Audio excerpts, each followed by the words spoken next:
Hello, this is Mike. Hello, Mike. Hello, who I Mark. Nice to meet you. And we've been friends. I can't remember how many years we've been friends for. It's 30 or just over 30 It's got to be years. over 30 years. Wow. Yeah. And it's That's funny. I've been alive. Yeah, and the funny and the funny thing about it is, you have friends in your life that you might not see every day, or you might not see every week, or you might not indeed see every month. But there's never any secrets. No. I never feel in our friendship that there's nothing we can't talk about. And I think it has been a real trusting relationship, isn't it? Right from day one. Yeah.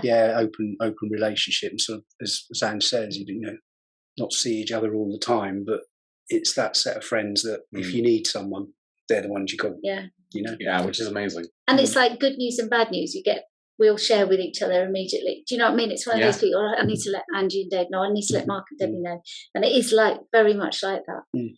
So it's strange how you have people in your life. It's good to have people like that in your life, I think. Yeah, for sure. And especially one that you can trust. Yes. Because, we can talk about money. We can talk about difficulties in our relationships. We can talk about everything. And it's just having that. And I think a lot of people miss out on that. They don't have that. And we're fortunate we do. And really, people wouldn't know how close we are, would they?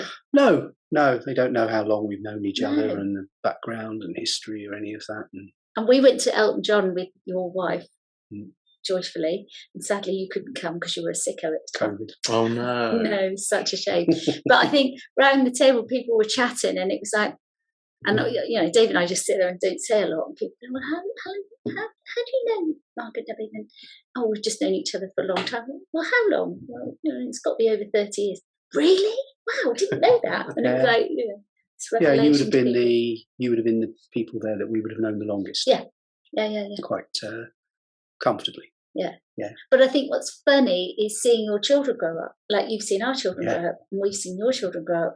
And it's that, and spending time with them in their adult world is just a beautiful moment. Yes. You know what I'm saying? To see them and how confident they are and how they've developed themselves, and and the fact you can step away a little bit. Yeah. Leave them. You've done your job. You're still there, but you've done your job. You can back away a little bit. So I suppose that we are both trustees of Somewhere House Somerset, the charity, which I assume you were. Yeah, and which supports people in the community for mental health issues. And we've asked you to be a trustee. Obviously, there's no decisions made yet, and you're going to hopefully come along to whenever you can to a meeting. And then you come to the next one. 15th. Yeah, 15th here. Yes. You're going to have to tell me what you want to eat, because he normally orders it, or William or Rob orders what they want. So. The sounds pretty good. Yeah, as I say, we've been here for a few meals. You've never cooked me anything I've not eaten, have you? So I'll see on the day. But how do you feel? I don't know where you want to go with this, but how does that feel? Because I know a lot of transitional stuff's going on for you in your life at this moment. It feels good. Yeah, no, it feels good. Yeah, I mean, I don't know how much you know about what's going on with me. No, Mike, no, nothing. Whether you've been able to read the book that is my application form yet. He's read that. But you were younger when you started it. Well, I'll be honest, I glanced through it. I didn't read anything in detail. I'm one of those people that I'm better on the day. So I would read that sort of thing on the day, because otherwise I just forget. Yeah. Forget stuff. Whereas I'm the other way. I remember 90.9% of what people tell me. So. Yeah, it'll be interesting. Well, at some point you can tell me whether there's anything in there that surprised you. But nothing, actually. No. I knew everything that was in there, which was quite nice, because it was reassuring that we do have a good friendship. Yeah. I'm 59, and I'm in the fortunate position that I can afford to retire early. Amazing. But I don't want to be inactive. I don't want to be active like Dave. That's too far. And I've got various hobbies and things I always want to pursue. But what I also wanted to do was give something back to a charity or a few charities, and not just beyond the donations and things, which you do anyway. But you work very hard at a career to develop skills and experiences, some of which are useful, some aren't. And you never know which ones till a circumstance crops up that you can use. And I mentioned it to Dave and Ange, said, apply, no guarantees, but, sort of like, we think you'd be great, but see what the others think. So, yeah, I'm hoping that my sort of commercial experience, my problem solving, issue solving, personality issue things that I've had to deal with in management. I'm from a sales, business development, sales leadership management background, will be of use. And this sits particularly nicely with me, not just because of the connection with Dave and Ange, but, they have, the charity has helped a member of our family. Okay. Professionally, as well as the sort of conversations that we have ad hoc when we need them, but have been a great help to a member of our family, which and still will be, as and when the odd time that it is needed. So it's nice to give something back to something that's given to you. Yeah, as well. which It feels is nice. fantastic. Yeah. So no, it warm fuzzy feeling, they say. Do you know what I mean? Oh yeah, I know that feeling. It's nice, and it's nice to have, I think, a different perspective on things to come into the charity, and we feel that, don't we? We just like, it's nice to have a bit of fresh blood, and somebody who can say, you're wonky, you need to do this differently, or you could do it differently, or actually it's brilliant what you do, and fresh pair of eyes. And we were saying about that in our previous podcast about the importance of freshness, and that some charities get stuck into a rut and don't develop themselves, but we're quite a moving charity. We move with the times all the time. I like to think we do. Yeah, and the other thing I've sort of picked up from obviously chatting with you and reading stuff and chatting with other charities as well is that you are a charity, you're professional, you're very well organised, but you not cross that line of becoming a corporate organisation. Which some do, and then they lose lose something. The essence of who they are, isn't it? And what they're there for. It's funny because I was at Dunster Fair yesterday, and they said there was a charity to help people with mental health, and on the back of the chair it says, "Do you want to chat?" And I thought, that's really nice. There's nobody at the store. Oh. And you think you've got all your stuff there, but actually there's nobody to. Because I would have gone in and said, "Hi, this is," because I know that they've referred people to us, and just so that they could put a face to the name and who I was, and I think that's quite important. And there was nobody there, and there wasn't. And I went back, still nobody there, and I'm talking like an hour later, there was still nobody, and it was like, oh, that's really sad. Because I think that's perhaps sometimes how people get received through charities.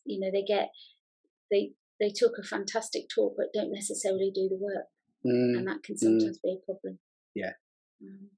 I think we're the other way around actually in the charity, in that we do some fantastic work. We're not very good at telling people about it. And that's one of the reasons we kind of started this podcast, is to talk to people in the community, to say, these are things we do, and just have these types of conversations to spread that awareness and make us human. Sorry. No, I would wholeheartedly say that, because locally Burnham people know you put on the jungle sales and various different things you do, and they know somewhere house is there for addiction, substance abuse, etc. But perhaps the mental health side of it isn't so well known, or so well promoted is perhaps the wrong word, but you know what I mean? It's that area, isn't it? How much do you promote when somebody says, "Oh, I'm being seen by Somewhere House Somerset," that actually that they want to know that they're going to see them because they've got a mental health problem. My background is working in community mental health teams. That's what I did at the start of my career. For 15 years, I was a practitioner, and you never talked about. People didn't talk about mental health illness. They talked about being mentally well. People did not talk about illness, and so therefore the stigma that's attached is still very much there. Even though we've got all of this stuff on TV and blah blah blah, and this famous person has had this and this famous person has had that, it really still has such a huge stigma. So I think as a charity, what we've done is protected people's anonymity, and perhaps we've talked about this, we've done it too much. And I think talking about promotion, I think it's promoting that we are a charity out there, Yeah. not promoting to help more people, because actually we're helping nearly 140 people a week, every week of the year. So we're clearly well known. We're clearly a charity that's well respected and loved in the local community. It's just Joe Bloggs doesn't know about us. So when we do have a jumble sale, or we do have our coffee and chat, whilst people come along, it can typically be the same people each week. Each month, I should say. And it would be nice to be able to get more of the community and more of the community to be aware of us. And that's I think it's fair to say it's an uphill battle.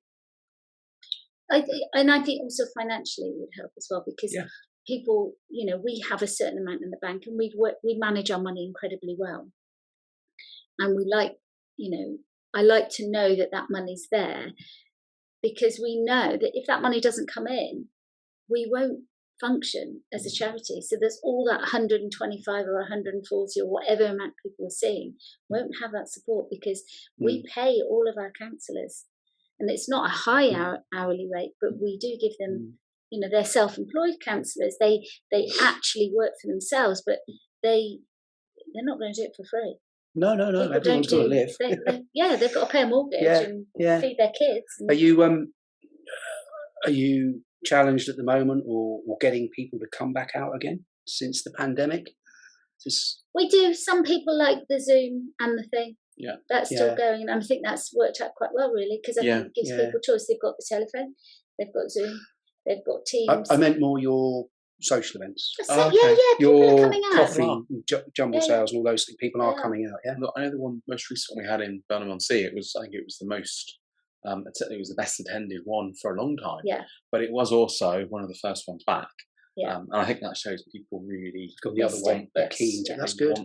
But we started one in Cheddar, and it's very new. And I think Mandy had 2 people turn up. I think she had a couple of people pop in and pop out, but she kind of had people there. And that's quite sad, really, because we got approached by another village that said, can you come and do one in our village? And I said, we can't keep doing it in everybody's villages. There has to be a limitation to what the charity does. We've all only got so many hours in the day, and we've all got to work as well to pay our mortgages. But I think it'd be nice if 22 people went to that. Yes. If you see what I'm saying. Yeah. And then it's not just the 22 people that get help, it's the whole family gets help, isn't it? We're talking about your family member that got help. Not only did that help your family member, but it also helped you and the rest of the families, isn't it? Because it does, yeah. It's like, we started off talking about, sort of how well you're known for like the mental well-being side, and it's that family who are supporting the person having other treatments, whatever. They will all have stresses and issues and that sort of thing as well. So it's you're treating treating the family and their small sort of community, aren't you, as well? So definitely. And I think that makes a big difference. If the person that you're worrying about is well, then it's one less worry for you, because you've had a lot on your plate this last. Yes. Haven't you? I mean, it's not just been you personally for yourself, and I know that. Because we're friends, but you've had a lot on your plate, and then managing retirement. And I know people think, you're retiring, you're so lucky, but that is a big step. It is a big step. It is a big step, because I've worked, I wouldn't say every day, but nearly every day since I left school at 16. Apart from the holidays, I've not had any prolonged periods of unemployment. I've either been self-employed or employed, rather than be lazy, or do nothing. So to suddenly say that's it, I'm giving up, I'm stopping, is a tough decision. It is a tough decision. It's a big life adjustment. It is. I think you just sort of come to terms with, that's what I want to do, it's what I do. But decisions can be changed. So you think, well, if I don't, if I want to get back into it, I will. I don't see that at all. I've got quite excited about the things that I want to pursue, hobbies and interests that work has got in the way of. Can you talk about some of those things? Well, I'll start with music, because we're in a music studio. I'm not musical at all. I've got 3 lovely guitars at home. Okay. I could strum a chord and you'd think this is going to be great. That'd be it. That's As far as you get. I'm done. So right, what chord do you want next? Right. You know, Yeah. putting them together. Yeah. And I know I've researched. Come on, there's got to be a technique. There's got to be a shortcut. You're not telling me something, and everyone just no, it's practice. No, I don't believe you. I don't. There's a technique you're hiding from me, but apparently it is practice. Okay. So I want to do that, but I've not been able to pursue it for long enough where something to do with work or something hasn't cropped into my head. Yeah. So I want to do that. It's exciting. Yeah. Get outdoors a bit more. You know, I guilty of letting work get in the way of getting out and doing stuff. My wife's not been very well. She's, not life-threatening, but she's been poorly, having some treatments and stuff over the last year or so. And I've used that as an excuse as well. So I want to get out and do more walking. I think, as I said to you, I want to do our 3 peaks, and I think you got carried away thinking I was doing them in one day. I'm not. I said Green Down, Brent Knoll, and Crooks Peak. Yeah. And you said, "Oh, you can do the 3 peaks for us." I said, "Yeah, I'm not doing them in a day." They're like backpack, bottle of water, sit up there, take things in. Lovely. Oh, that sounds nice. Though. And years and years ago, we did a trip to Egypt. We did a Nile cruise and visited all the temples and the prisons. And it really, really hit me as to just amazing. Have you ever been? No, I haven't. No. Recommend it. It's you look at these amazing things they've carved in life, and the pyramids that only come alight certain days of the year, and certain statues. Wow. There's one statue in Abu Simbel of Ramesses II, and there's him and 3 family members, and he only lights up, I think, on his birthday and his coronation day. Every year, doesn't matter how the planet moves, how the stars, the light only goes into the cave where he is and lights on those days. Wow. And you think around the same time, what did we do? Yeah. We put up Stonehenge. It's got 2 walls and a roof, love. That's all you asked for. So, it is amazing. So I want to study that. I know they were very much into their gods and all these sort of things. And I've done, looked at it in bits and pieces. And Bristol Museum has got one of the best Egyptology exhibits in the country. Okay. And a lot of the top professors are based around there. They have an Egypt Society, and they do courses, but courses for fun, not, I don't do one for diplomas and all that sort of thing, which are, and, so I've been sort of looking into that. So, do you have to wear a funny hat and outfit? I should insist. I know you and I have talked about this because I have a huge fascination with it as well. Yeah. And I've always thought, one day I might. I loved history. History's always been my favourite subject. Yeah. And I thought, and I've always loved the pharaohs and everything that's gone with it. Yeah. Just never. And you just, the other thing to find is just, how could they have been so advanced to then now be virtually a third world country? Yes. Yeah. By now they should be living on Mars. Yeah. Maybe they are. Well, exactly. That's the other thing, isn't it?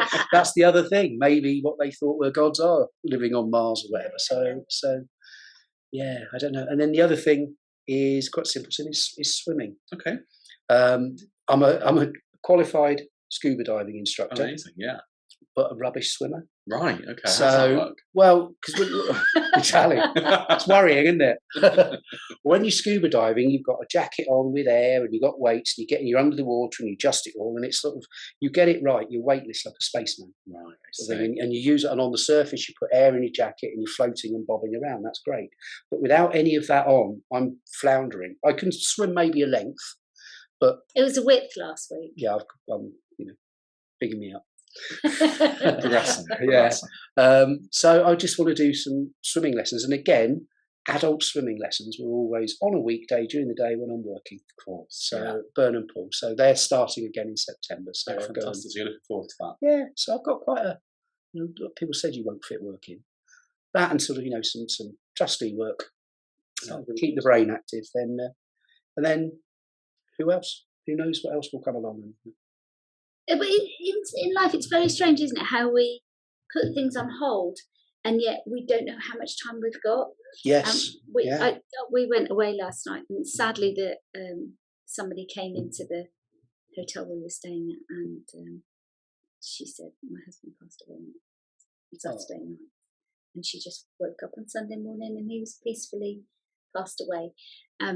But that bit where you think that could be happen to any of us, and have we really fulfilled what we want to do with our relationships, but also in our lives? You know, am I going to? Oh no, I'm. This sounds really silly. Am I going to die and regret that I didn't do that, or am I? Or is somebody else going to die and I regret that I didn't do that with them? Yes. Does that make sense? Yes, yes, I know what you mean. Yeah. And I think sometimes people hold themselves back, partly through fear, anxiety. Time is the big excuse Yeah. people use, isn't it? Yeah, Not having enough time. But you know, one day you'll be right. You haven't got any more time. Yeah. So make the most exactly of right. it. Yeah. Because I suppose there's that bit about, do you grasp it and go for it straight away, or do you just I'll wait a few months and it'll come around? Because it doesn't ever come around, does it? No. You never ever get there. No. If you constantly, well, we talked about procrastination. You never ever get there, do you? You always end up going round and round and round and round and round. I think a lot of people now are starting to kind of get that a bit more. You know, you look at the lockdown years for COVID, and you know, a lot of people still think we're in 2020. But actually, we've lost 2 years effectively. And there's so many people that I've spoken to who they missed out on going on trips, they missed seeing their friends, and all of these things that you can't get that time back. And I think a lot of people have started to realise that actually life is a bit too short.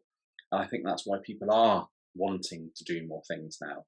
It's much harder to book to go to the cinema. It's much harder to book to go on holiday. Okay, there's lots of other things going on as well in the world, but the world's becoming very busy because people are going back out there. And I think more people are going back out there now and experiencing things, which is just really good. No, you hit a perfect spot there as well. I mean, my wife lost her mother during the first lockdown, and that hit very hard because she was in hospital, you couldn't visit. I think my wife was allowed an end of life visit for 20 minutes. That was it. Limited numbers for the funeral. I think it was 15 or whatever it was at the time. And then, as I say, with my wife becoming ill, I know the pandemic you couldn't travel, even now you can travel. We can't travel. So we particularly realised, what's life for, and hence, me retiring early, thinking, well, I want to do all these things, and say, well, when are you going to do them? You want to do them while you're young enough to travel to these places and do that, or do you want to wait? So, exactly. You've got a really important point, that because in COVID, that time when lots of families, and it was lots of families, didn't have the opportunity to say goodbye to their loved ones. They weren't even allowed to go in, and they've experienced that loss. And it's almost like, my granddad died, and I didn't see him before he died, and I regretted that. And that was, we're talking, I don't remember how long ago. It was that long ago. It's got to be 40 years ago. Yeah, and I do think, I think it sort of extends the grieving process. Yes. Yeah. Definitely. As well. So, and you're right, there's a lot of that out there. A lot of that going on. My wife still wants to do a memorial of some sort, for her mum. But the longer that goes on, putting it off, the more of her mum's friends won't be able to come. So, I'm in a very similar situation. My nan passed away just before the first lockdown, and we've still not scattered her ashes. We haven't got together to arrange that, and it's a bit sad, really, because it's that sort of part again of the grieving process and that kind of final farewell. And it's not happened. So completely get where you're coming from. Yeah. And those rituals are so important as part of the grieving process, because like if we could have gone to your mum-in-law's funeral, we would have gone. Yeah. I mean, I know we only met your mum, Deb's mum, once or twice, but we would have gone for you to support us. Just but you couldn't. It was impossible. You couldn't go, and it's like, it's really sad that because then you get also pushed out of that process for you, and it's and it's really tough. It's a tough time. It was a tough time for a lot of people, Yeah. and still is. Yeah. I think still is for some people. They're still stuck in that fear. Yeah, and I think we're lucky. We've got close family. We've got good friends, so we have supporters. But there'll be people who've gone through that, as you say, like an elderly couple, or something. And one of them's just been left, and they've got, they're just left with their thoughts. It's horrible. I don't know if I've said this to you, but I remember right at the very beginning of the lockdown, we had an elderly lady who contacted the charity, completely out of our area, not even, remotely in Burnham, Sedgemoor, which is our primary area, obviously. And she was, her husband had been taken into hospital. It was inevitable he was going to die. And she said, I'm on my own and I've got nobody to talk to, and And of course, you weren't supposed to go out. I mean, we could because of what we do for a living, but it's like, can't go out, can't do anything. And I remember having a conversation with one of the counsellors, and she said, Angie, what can I do? And she said, I desperately can't leave this 80-year-old lady sat in her bungalow, absolutely with no support at all. And she said, what do you think? And I said, what do you want to do? It's not about what I think. It's about whether you want to do something about this. And she said, yeah. And spent a lot of time going down there, visiting her, supporting her until as such time as we could get a local support service to come in and help her. And it was purely going through that very difficult stage of, she knew her husband was going to die. Yeah. And, she'd never been away from him. Never. And it's like, wow, bloody hell. That's big. That is big. That's such a shame, having all that time together for it to have to end. Yeah. Under those circumstances. Anyway, cheer it up before I start crying. Bless you. Because I suppose life is about making the most of each day. Yeah. Do you live in the day, or do you live? That's what they say, isn't it? Live each day as if it's your last, because one day you'll be right. Mm-hmm. Very true. And I live very much in the day. I always have done, and it drives my family mad because they go, "Oh, are you really excited about going on holiday to?" No, I'll worry about that when I get there. Yeah. I don't even think that far ahead. I might pack my bag, but I'm not. I just don't, and I haven't for a long since I was in my early 20s. I made a conscious decision, day at a time, and that's it. And that's how I live, a day at a time. So today I'm doing this with you, and it's often a moment in time. I'm doing this with you and Mike. What I'm doing in the next hour after that, if it happens, it happens. It might be in my diary, but it doesn't mean to say it's going to happen. Does that make sense? Yes, it does, yeah. I think it keeps it simple, whereas I think so many people project and constantly project that they end up forgetting today, and then they don't enjoy the moment. Yeah, too busy. Yeah, too busy thinking ahead. So what do you do, Mike? Me, so I run a software development company. So we build software. That's actually how I met Angie. Was we built some software case management system for the rehab, also the charity now uses it as well, and essentially it helps organise care plans. It helps with case notes and all of that kind of stuff. And actually, at the very start of lockdown, we had this pivotal moment where we had to, build in things like video calling, so that treatment centres, counselling services, supported living organisations that we work with had the ability to communicate with their clients or their patients remotely. And confidentially. And confidentially, yes, of course. Yeah. So I do that, and then because I'm a workaholic, I also run a property development company. So take really run down, nasty, horrible properties and turn them into places that are nice to live. Okay. Do you do the work yourself? I do some strip out work, but that's about it these days. Are you spray? Because you're the best sprayer. Yeah, I'm really good at spray painting. Yeah, so I do all the spraying because A, I enjoy it, but also B, I'm much better than anyone else that I've seen do it. Spray painting buildings? Yeah, outside, inside? Both actually. So yeah, if you've got a building that's rendered, you can spray it with a machine. Yeah. But also after it's all been plastered inside, I spray it as well. So it's much quicker than getting your roller out. Didn't even know that was a thing. Yeah, it's more fun. It's quick. I can do a whole building in a day. Yeah, it's great. He's going to prove that because he's going to do the garage. Yeah, I keep getting told this, but I'm offered. a bit What are you on about? I was just thinking, I said, oh, okay, so my wife said, oh, when you're retired, can you decorate that bedroom first? I'll pay somebody. Yeah, get a decorator in. No, he won't do it. He won't spray an inside of a house. It's got to be completely empty. Yeah, it's got to be completely because empty. it's honestly it's messy. It's really messy. Yeah, it takes whatever it takes to do a room. It takes double that, and it all has to be one colour, does it? All one colour. Yeah, so you can't say you can do that all. No, it's not. So it's all white. Excellent. But no, I realised about 4 or 5 years ago that I'm no good at carpentry or plumbing, or I don't touch electrics. You're better off getting the trades in, know what they're doing, and get them to do it. They're quicker, works out cheaper. Yeah, they've got all the right tools. Yeah, exactly. It's knowing your limitations, isn't it? Yeah, it is. Yeah. And I'm not being funny. If I was doing all that stuff, I wouldn't be sat here because I wouldn't have the time available to come and do stuff like this. Yeah. So it's. But you do a lot You do a lot. I mean, it's easy to say, "Oh, I'm a property developer and I'm doing IT," but you've got bigger things that you do as well in IT. It's not just that. You've done lots of other things. He's a great website builder. He does all of that stuff that we can. It's all fun. It is good fun. So, if you had a magic wand and could wish for anything, what would it be? Oh, you're going to make me sound like a beauty queen now, aren't you? No.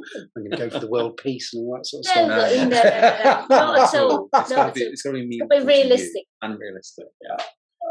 Realistic, but I've got a magic wand. Yeah. That's my friend. Do you know, I use this in therapy a lot. So a lot of people, no. A lot of people don't give themselves permission to think wider than what they've got. Yeah. So they don't think about how life could be, or would be, or should be, or they'd like it to be, or what they'd like to do. I know you've done that, a lot of that reflecting time for your retirement, but sometimes we put limitations on ourselves, and I always go, take away the limitations and let's work out, and it works for people. People are amazed that they've actually given us, even if it is, I am not going to speak to that lady again, or I'm not going to have that relationship with that man anymore, whatever it is.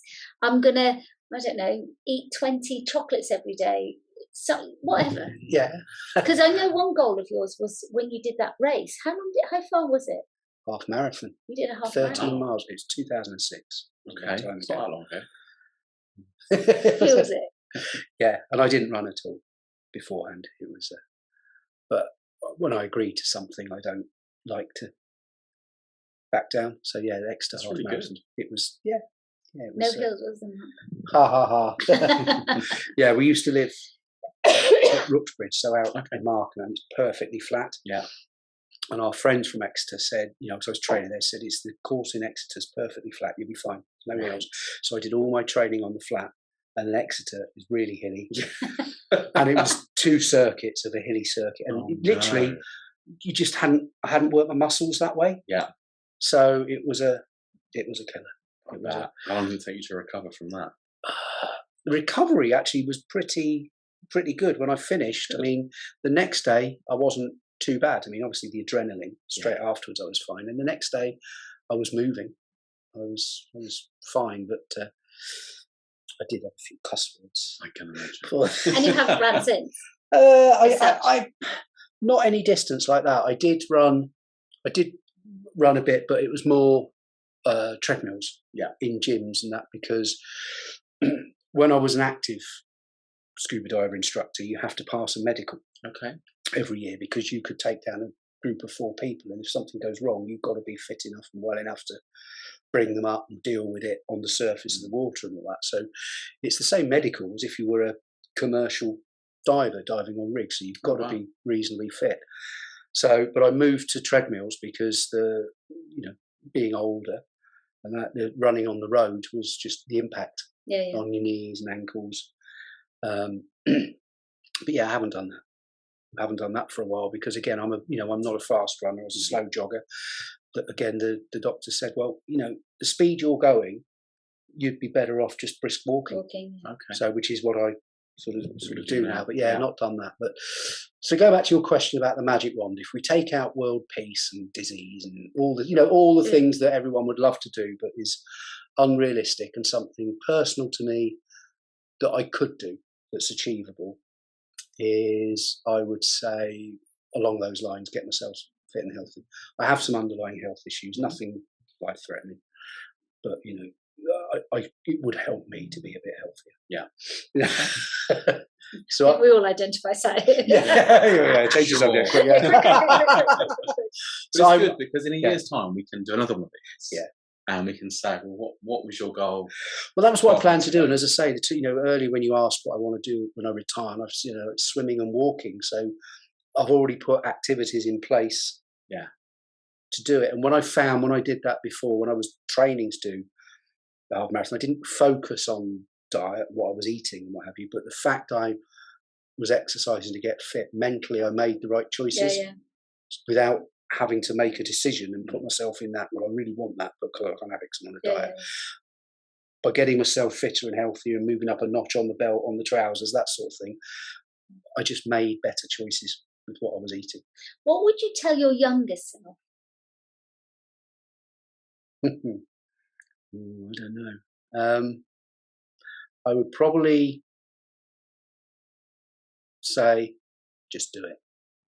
Whatever it is, just do it. Or create the Nike trademark.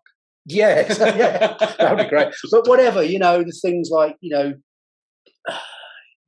anything, if you want to be a footballer but you stop playing, or you wanted to be in a band but you didn't learn guitar well, you did want to do this but you didn't because of this, or you followed, just do it.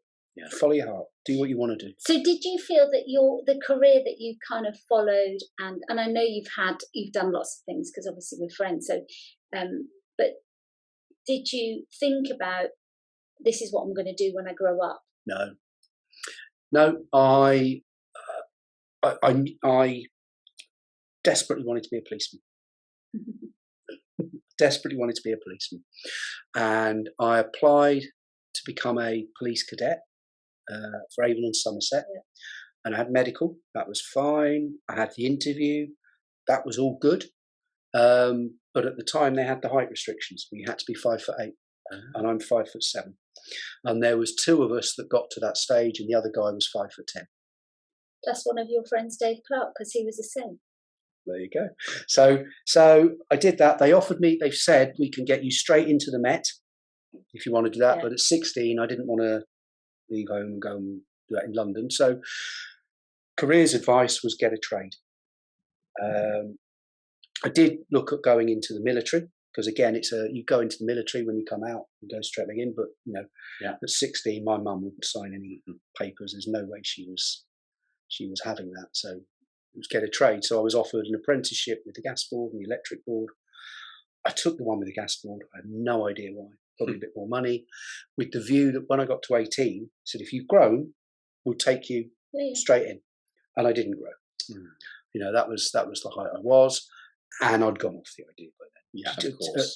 Between 16 and 18 as an apprentice at the gas board, a bit laddish life. I'd gone off being a policeman. So, but I qualified, did that for a year, realised I didn't really like getting my hands dirty. And like you said, I wasn't actually that good at it. I could do it, but I was like all fingers and thumbs and cack-handed and that sort of thing. It wasn't, manual work wasn't for me. So my dad had been in sales. We made quite a brave decision. We had a mortgage. I was married. We had a mortgage. I had a good job. I jacked it in to go commission only. Oh, right. Selling insurance, commission only. Okay. So that is a risk. It was a risk. But, I lasted 18 months at that, which again was tough. At 21, who's going to take financial advice? But, some people did. And we muddled through for 18 months. And then with that on a CV, I was then able to get a proper job, but I don't mean to be degrading to people who do that. It's a tough job, but, a salesman's job with a salary and a company car and that sort of thing, and then move from that. And I did actually enjoy it. I enjoyed talking to people, and I enjoyed the buzz of when you got a sale, particularly when it was commission only. and that it was so then I sort of like stuck at it, various different industries and products and services. Main one at the moment I'm selling is software. Yeah. Ironically. Worked my way up to director level and back down again. Realised that that was a step too far. I didn't like the politics. I didn't like the hours. They expected you to work, for just to have a badge. Yes, of course. For that I did a couple of spells working for myself, and again businesses to the point where you could expand them. Well, I didn't want to invest in expanding, and then it meant when you went on holiday, you always had your mobile phone with you or your laptop, so you never really switched off. And after 4 years of running my own window and door business, it just nearly burnt me out because I never ever switched off at all. So I went back into a job, with a paid for pension card and that sort of thing, with a view that that's what I'm going to do till I retire. But so I picked the job that paid the best pension. I see. It's a clever way to whack up, for the last few years, to whacking the pension contributions. And then a few changes happening with this company that I don't agree with, don't like. I've reached the point in my career that if I think it's wrong, I'll say so. Yeah. I won't hold back. Don't agree with the way they're going. So, 59, do I want to be changing jobs again? No. So we looked at the finances, and everything had worked as we'd wanted for the last few years. Mm-hmm. And I think the sun wouldn't be good. And so right, okay. So I was planning to retire at 62, 63 anyway. So I've just been able to bring it forward, which is great. A few more years. So when do you? I mean, I've always been very forthright. Not that you would have ever noticed. No, I've never noticed. Shrinking violet. Yeah, but when you're in your position, get to the stage where you can be completely straight and honest with people in your workplace? I think it's perhaps different in your workplace with what you do. Yeah. But in a sort of a sales type sort of workplace, it's there's lots of little empires built and stuff like that, and you always have the battle between sales and operations in every business. Yeah. All the sales prevention department, as they call it. And I think you can only be completely open and honest either if you're right at the top level and you're in a boardroom, and it's gloves off, you've got the trust, or if you're doing it to a wider audience, it's when you don't need the job. Yeah. And it's your morals and your ethics are worth more to you than the money.